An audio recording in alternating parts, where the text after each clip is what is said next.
শ্বশুরবাড়িতে মেয়েদের এই বিকাল থেকে সন্ধ্যা অবধি যে কাজগুলো থাকে সচরাচর আমাদের গৃহিণীদের, তো সেই কাজগুলি আমি আজকে শেয়ার করব। তো ঘুম থেকে আমি উঠে নিলাম বিকালবেলা, তো মাথাটা একটু আশ্রিয়ে নিলাম। এখন বিছানাটা আমি একটু গুছাবো, গুছানো হয়ে আছে।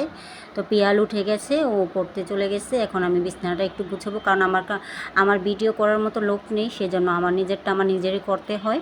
তো এখন আমি বিছানাটা ভালো করে আমি ঝাড়ু দিয়ে একদম গুছিয়ে নেব।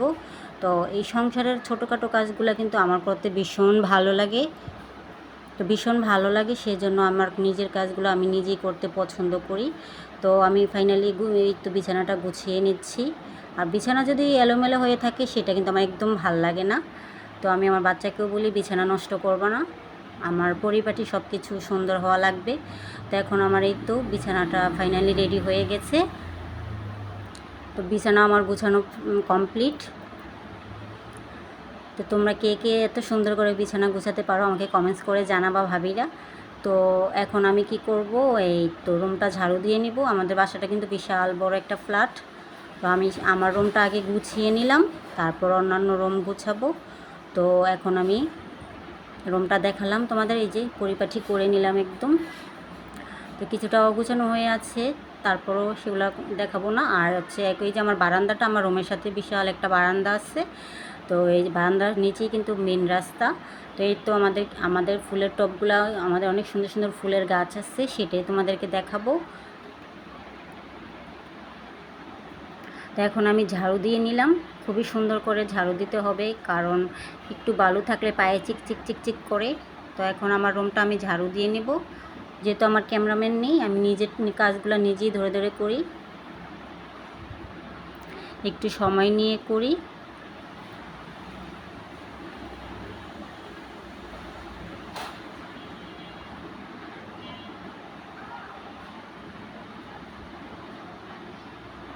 প্রতিটা কোনায় আনাচে কানাচে বালু ঢুকে থাকে রাস্তার সাথে, যেহেতু বাসা, এই বাতাসের সাথে অনেক ধুলাবালি আসে রুমের ভিতরে। তো সারাক্ষণই গুছিয়ে রাখতে হয়। তো রুমটা আমার ঝাড়ু দেওয়া কমপ্লিট। এখন আমি ড্রয়িং রুমে চলে যাব। তো ড্রয়িং রুমে চলে আসলাম, ড্রয়িং রুমটাও একটু গুছিয়ে নেব। তার মাঝে তোমাদেরকে একটা জিনিস দেখাই, আমাদের পাখি আছে লাভ বার্ড, দুইটা পাখি। একটা পাখি ভিতরে আছে ডিম পারবে, আর একটা বাইরে আছে, ছেলেটা মানে মেয়েটা ভিতরে আছে, ছেলেটা বাইরে পাহারা দেয়। তো এখন আমি একটু ড্রয়িং রুমটা একটু ঝাড়ু দিয়ে নিচ্ছি। এখন সোফাগুলো একটু এলোমেলো হয়ে আছে, সেগুলো গুছিয়ে নেব। তো আমার ক্যামেরাম্যান না থাকাতে আমি সচরাচর ভিডিও দিতে পারি না। তো এখন থেকে ইনশাল্লাহ রেগুলার ভিডিও দেওয়ার জন্য আমি চেষ্টা করব। এই তো আমার অ্যাকুরিয়ামটা আছে, অ্যাকুরিয়ামে মাছ নেই, মাছগুলো মারা গিয়েছে। তো এখন আমি আমার শাশুড়ির রুমটাও ঝাড়ু দিয়ে নিলাম। এখন রান্নাঘরে চলে আসলাম। রান্নাঘরটাও আমি একদম, এই যে চা খেয়েছিলাম, আব্বাকে চা বানিয়ে দিয়েছিলাম, তারপর আমি একটু খেয়েছিলাম, এগুলো পড়ে আছে, এগুলো একটু ধুয়ে পরিষ্কার করে নেব। তারপর আম্মু দেশ থেকে কাঁঠাল পাঠিয়েছে, দেখলাম পাকছে কিনা, না কাঁঠালটা পাকে না। আমি বললাম তুমি রেস্ট নাও। আর এইগুলো তারপরে এখন আম্মার জামা কাপড়গুলো ভিজিয়ে রেখে গিয়েছিল গোসল করে, সেগুলো আমি একটু ধুয়ে নেব, ধুয়ে পরিষ্কার করে নেব। আর তোমরা বাসায় কে কী কাজ করো আমার কমেন্টসে জানাবা, এটা আমার সচরাচর রেগুলার কাজ।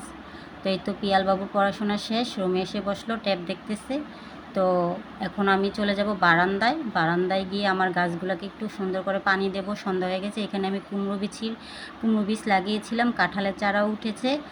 তো এই যে আমি এখন একে অ্যালোভেরার গাছ নিয়ে আসছিলাম, সেটাতে একটু অল্প করে পানি দিয়ে দেব। সন্ধ্যা হলে গাছগুলোতে একটু যত্ন নিতে হয়, পানি দিতে হয়। এটা হচ্ছে সন্ধ্যা মালতী আছে, হাসনিয়ানা আছে, এখানে আছে বেলি ফুল আছে। তো অন্য আরেকদিন শেয়ার করব আমি লাইভে। তো আজকে একটু ছোটোখাটো সন্ধ্যার ভিডিও দিলাম। তো এই তো আমার সন্ধ্যার কাজগুলো কী তোমাদের সাথে শেয়ার করে ফেললাম। আবারও আসবো নতুন কোনো ভিডিও নিয়ে। এই তো আমার মরিচের চারাটা মরে গেছে, এখন কচু গাছটায় পানি দিয়ে নিলাম। তো আল্লাহ হাফেজ।